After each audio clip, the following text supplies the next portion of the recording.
Friday, everybody, and welcome back to another episode of Conversations. I think I'm going to make this my thing where I tip my imaginary hat. I don't know, it just feels right. Where the show where we have conversations about the things that I think we should be having more conversations about. And today we have a conversation that's actually very near and dear to my heart. Based on where I'm at in my life, and more specifically, where my grandparents are at in their lives. So, my grandparents are in the process of moving out of their own home into some assisted living scenarios. And there's a lot of things that happen with our personal identities and navigating systems that we've never had to talk about before. And so I'm excited to have my guest, Leslie. And we're going to talk about this. And we're going to specifically focus it all around this concept of what does it look like to age in a wise way? And as you can see on her little tagline there, she's the age wise pro. So who else to have? Who else would I have in a conversation than someone who is a pro in this arena? So as a reminder for all of you who are joining us live, please let us know that you're here. Say hello in the comments, and we want you to participate in the conversation as well. So if you have questions or thoughts or ideas or perspectives, please feel free to share them in the chat. We really want to include your voices in the conversation as well. Leslie, when we first met, it was just such a resounding passion that I felt in you about this topic. And so can you let everybody know who you are and a little bit about why you're so passionate about people aging wisely? Absolutely. And thank you so much for inviting me to have the conversation because I feel like I could just riff on this all day long. So, my name is Leslie Hurst. I've got a background in nursing. I've been nursing in community settings across the province of Ontario for 23 years. So, I get to see what happens when people leave the hospital and go home and try to work through whether it's an acute or a chronic illness or a terminal illness.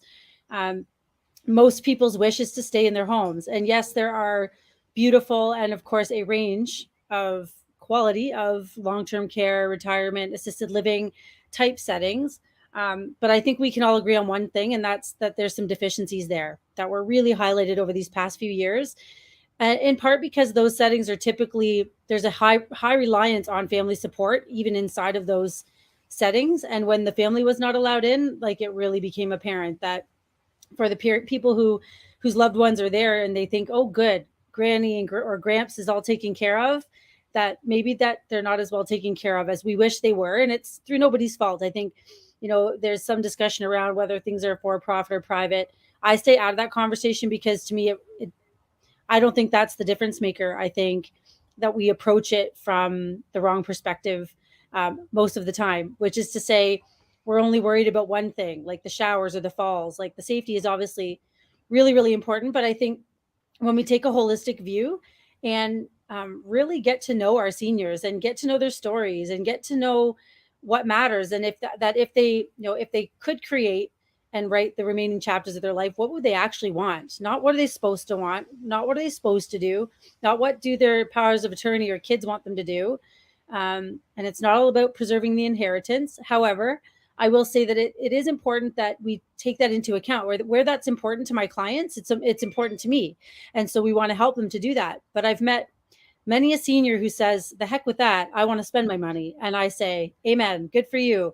You worked so hard for it. And there's, as they say, no U-Haul at the end of a hearse. So I encourage people to at least prioritize their own self-care and live the way they desire to live, and do so in a way that preserves what's important to them and allows them to spend their days the way they want to spend their days, instead of, I unfortunately see so many who it appears that they're just hoping not to outlive their money, and they don't want to do too much. And if it has a price tag, the answer is immediately no. There are many others who have more resources, like the Scotiabank tagline, you're richer than you think. And sometimes that means spending more time really developing relationships, because aging wise, that's one really big piece of it. You could age like with financial resources. Obviously there's options available to you, but human resources are equally, and if not more important as we age, to be able to know who we can lean on for support along the journey. Yeah, and I mean, I'm a personal branding coach, right? So for me, it's like at the end of the day, everything comes back to somebody's personal brand. And I look at the age, like my grandparents are in their 80s, right? Nobody's talking about personal brands when they were young or in business or anything like that. And I think there's so much of this wisdom, like if we're talking about aging wisely, the wisdom that wise comes from is a knowledge about ourselves. What do we want? Like one of the things that we're experiencing right now is that my grandparents have been married for 65 years, Amazing. right? They want to be together. That's like the number one thing they want. And my grandfather needs a different level of care than my grandmother needs, and she can't provide that level of care anymore. And so there's like all of this, like the healthcare system. We're both Canadians, so U.S. healthcare system we can't even talk about.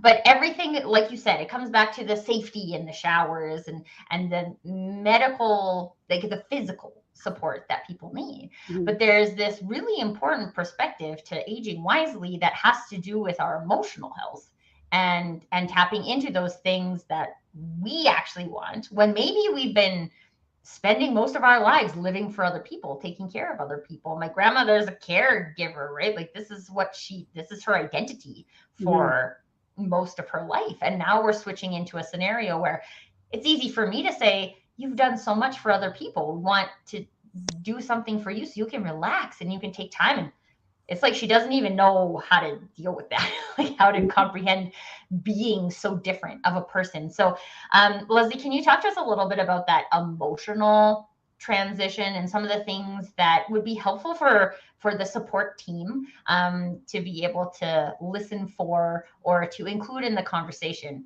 when we're talking about these types of transitions? Sure, yeah, absolutely. And I think you nailed it. The emotional side is everything.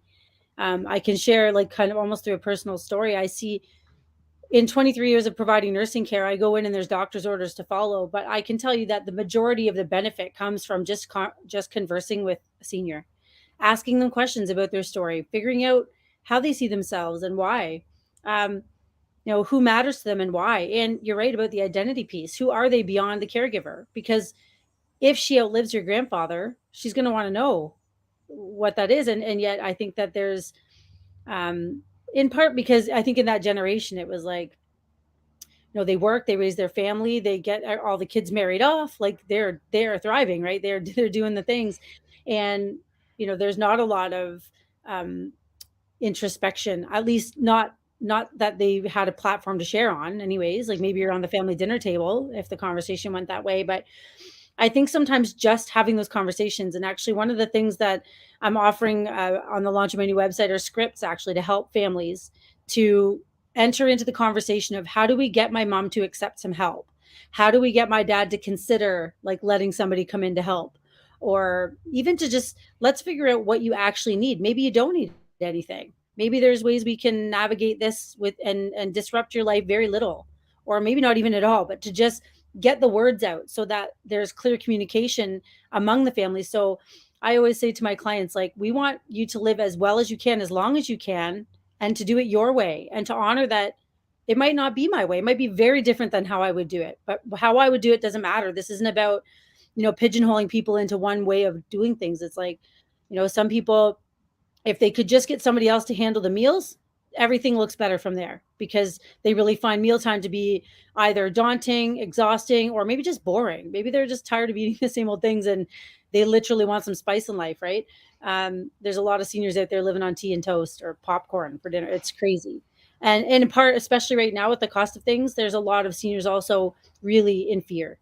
They look at their investments if they have them, and many don't, and things aren't looking pretty. And there's just not that time to wait it out or recover that there has been in previous recessions or when inflation did its thing in the past. Um, it hits them different, and I also think it brings them back maybe to those traumatic times. But converse to that, when you bring somebody back to a happier time, that the good it does for us just with like the hormone levels and the dopamine, like all the things that get released that don't require a pill to take, which is a whole other conversation about the medication piece. Bringing people back to happier times and having them recollect it, I think, is a good starting point for approaching the future, is to start with the story, start with the past and figure out what shaped them, their beliefs, and why do they see the world this way, and how can we bridge that gap between The kids that just want the item, and not to say that it's never done with compassion, but this is like something that needs solving. It remains on the to-do list of the caregiver, whether the recipient of the care is open or not. So it can be dragged out because somebody maybe still feels okay, so they're not prepared to do it. And another thing we do at AgeWise, the business that I'm starting, is um, we invite the caregiver to participate right alongside the senior. So they're putting their own plan in place. And now the conversation's different. This isn't, I'm doing this for you. This is, we're going to do this. So let's do this together. And I think that comfort is really meaningful to seniors because they're fearful. They're fearful of being a burden. They're fearful, even just, they don't want to bother anyone.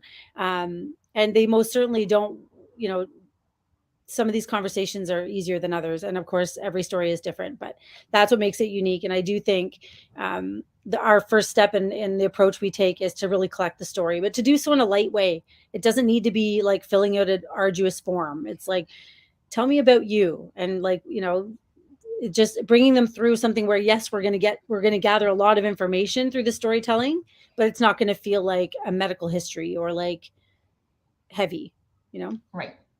Well, and I think this is just really human experience 101, right? People want to feel seen and heard. And when you get too in the like, this is the system and this is how it goes and this is the process and this is the form, and what you lose is that like nice heart connection, right? You lose the individuality of the senior. They just become a number in the system. And it's been really amazing to watch my grandparents kind of fluctuate between this like, well, crap, there's only one thing to do, so I have to do this, and I don't really want to, and I feel kind of upset that I have to do it this way, versus the moments where they have hope, right? The moments where they're like, oh, I could see that, and I could like, oh, that actually looks pretty good, right? This is the human emotional piece. And when we start to get too transactional, we lose the human emotional piece. And you said also something really important, Leslie. I'd like to dive into this a little bit more in terms of like, these are not my wishes, right? I'm not here to impart upon my grandparents my wishes for them. Mm-hmm. It's my job to give them the space to explore what are their wishes. And if they want to live together in a little tiny apartment mm-hmm. and eat bread and cheese and bologna because they're Ukrainian. So they have to have bologna and pierogies. But if like, it doesn't have to be what I would choose. Right. It has to be what they would choose. Mm-hmm. And so in terms of, again, like from the caregiver perspective, I'm coming at this, obviously. I always come at the conversation from my own perspective. I happen to be in the area right now where I'm trying to be a support person, although not designated a support person, for my grandparents. And I have created the role for myself of emotional support, right? Mm-hmm. Of my grandfather was in the hospital. My grandmother is at home. She can't drive. She has no access to him. And she is feeling very sad about that. Mm-hmm. And that is understandable, right? Mm-hmm. And sometimes she always apologizes to me. She's such a sweet lady, but she'll call and just be like, I'm sorry to like dump this all on you. And I'm like, I just want you to know that you have someone to call when you're feeling mm-hmm. sad, right? And this is my role. Not every caregiver's role is the same, but how can we kind of not remove ourselves from the caregiver role, because that doesn't happen, but just kind of separate ourselves as the caregiver to ourselves as the facilitator of future goals. Does that make sense? Yeah, I think you nailed it with just being open to having conversation. And just like in traffic, when you like, for me, I'll go like drive past someone and I know like if I'm driving a lot faster than somebody, it could be a senior, but we just need to slow down and go at their pace, right? I think we have these goals, these end goals in mind. Like you obviously, none of us have a crystal ball. We can't forecast how long this is going to be, which is another part of why the decision to move into long-term care is daunting for some. People feel like if they swing too early, they're going to run out of money. Like this is a real fear for people. And it feels so final because it's like people feel they have to sell their house and move into long-term care. Like that's not, there's so much we can do, especially with the virtual models, to bring care in. But I think to your point, going at their pace and letting them know we're going to go at your pace. I'm not driving this conversation to my end goal. This is about you. This is about your life. and you get to make the decisions, but I'm going to guide you along the way and help you make those decisions with more confidence, because a lot of seniors, they just lack confidence. There are a lot of people out there, sadly, who scam seniors. They just don't know who to trust. The family, again, you could have a family that looks really different. One child's in addiction and really struggling, and the other one's like the CEO of a, whatever, Fortune 500 company, whatever it is. Some people are successful in that the inheritance isn't even on their radar. Other people are like waiting for the last parent to give up the ghost so they can get their money, which is really sad to say, but there's just an awful lot of people who are living that way. But I do think just initiating the conversation, lending that ear, and reminding, the senior that we can go at your pace, and finding ways to converse to accelerate that in the areas where now I've identified a gap. I've identified, I've identified something that I think I can help with. So let's focus there. And a lot of it might just be the listening, just knowing somebody is out there kind of watching over the household. And so it's not just about like who's going to come and give grandma a shower today. It's like what's going in and out of that house. And also I think that part of it helps people make a more informed decision. If I'm showing you that for way less than the cost of long-term care, you can bring all the care you need into your home, I don't think too many people are going long-term care from there. Now, having said that, good help is hard to find. And we obviously are in a crisis in healthcare, with just staff shortages and just finding good help. And a huge part of what we do at AgeWise is really like reaching out into our communities. There are a ton of people with the heart and the time and the space to volunteer, and they don't have anyone to help because those people aren't putting their hand up for help. So really trying to be that connector to say, what do we have? What supports exist within our community, whether it's a church group or whatever it may be, to make sure that people are maximizing the free stuff. And that now you're speaking the language of a senior. Like, I'm going to maximize whatever is, if it's not going to cost me anything more and my monthly expenses are going to change, they're listening more. And then when they're called on to open their wallet or, invest in the care, they can see that, okay, at least I feel good about this because I know I have I have looked at all of my options. I now know the numbers.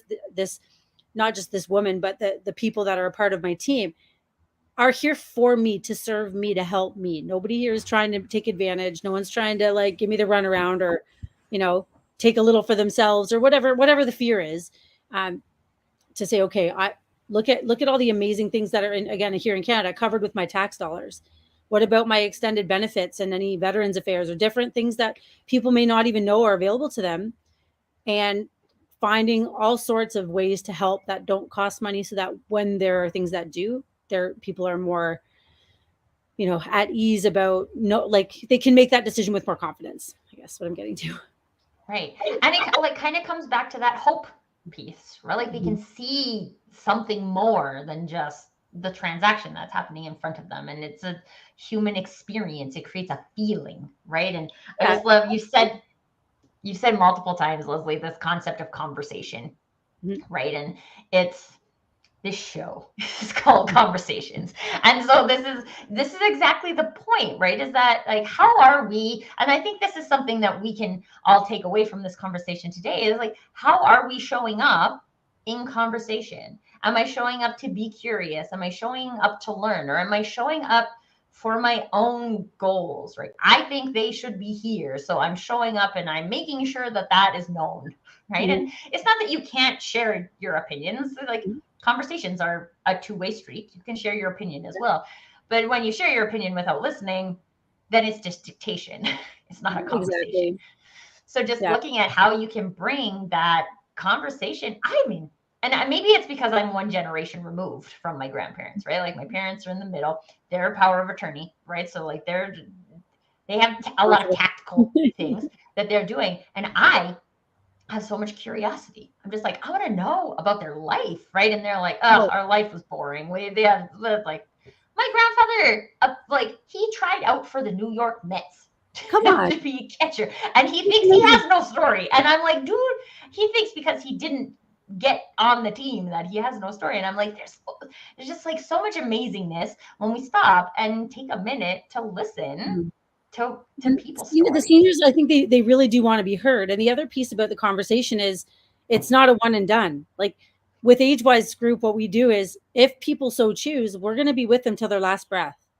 We're gonna assess them. We're gonna give them guidance. We're gonna empower them to get out and live their lives. And when something changes, they fall, break a hip, they lose a spouse, whatever it is that happens, where they now need a little more guidance, they just come back around, and we already have collected their story, so we know them. We know the players involved. We know the community around them, and we know kind of how to guide them.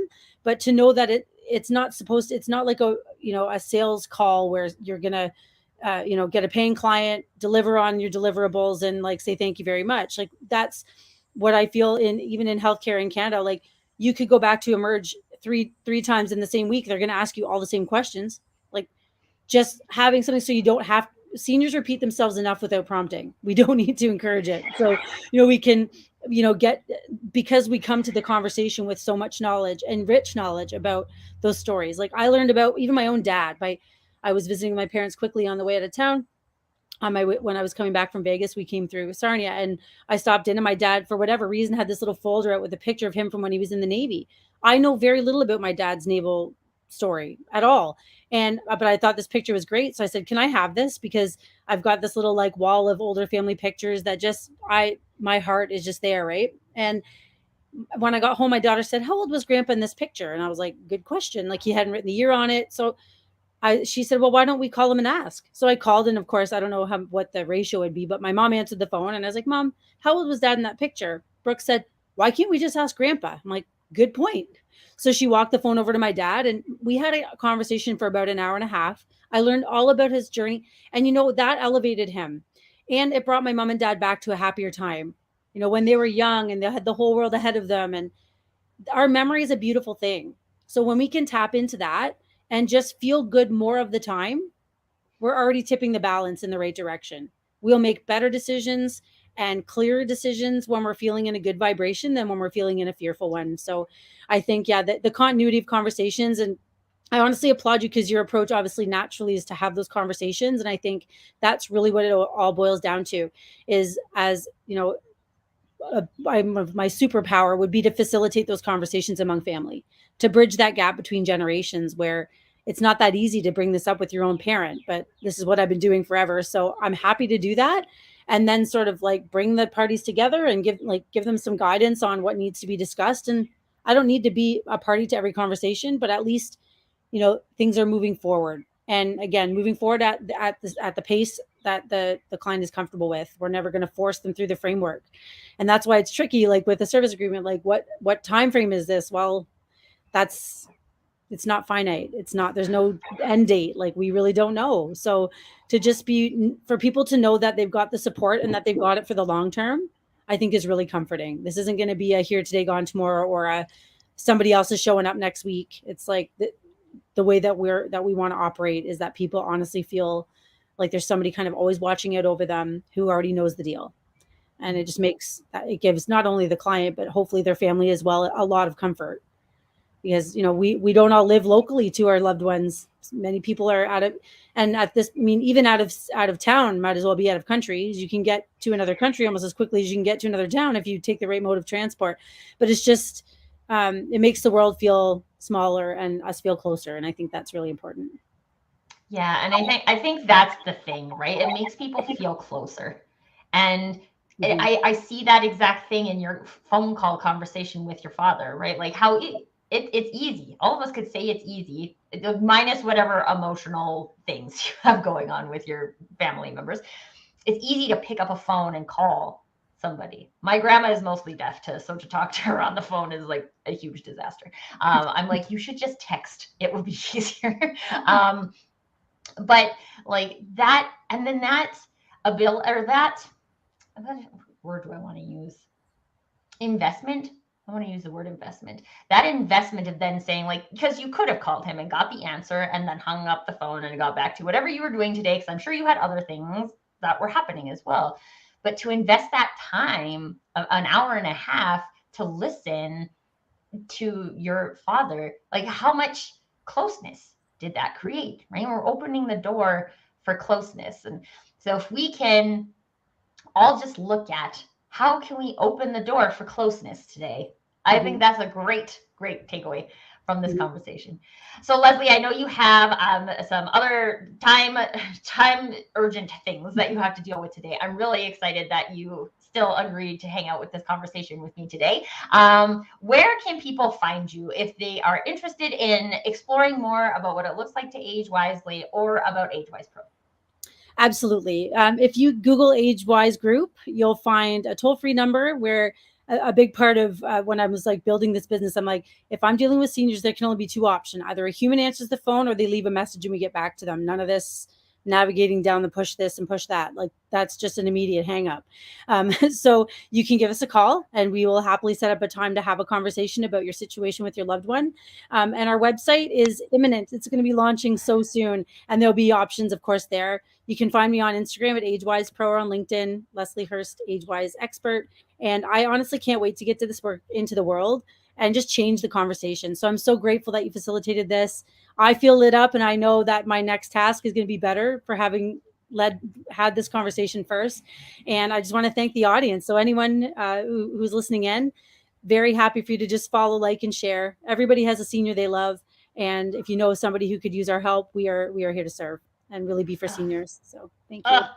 So lovely. And thank you, John and Barnabas, who are in the comments today, sharing all your amazing things. I didn't share this one from John because I'm not sure it was totally relevant, but I too love pierogies too. And I will say, when I get a Ukrainian client, I'm like, it's usually if you can build enough rapport, there are pierogies in your future if you do it right. So. These are the perks of spending your time creating closeness with people who want to reward you in pierogies. What can I say? Amazing. Awesome. Thank you so much, Leslie. It was wonderful chatting today. Thank you guys for being in the chat. Remember to stay in the conversation. So this is a conversation you're passionate about. Definitely connect with Leslie because she can't stop talking about it. You can tell how excited she is about it. I'm so excited to be in this conversation with you, Leslie. And until next time, everybody, permission to do you.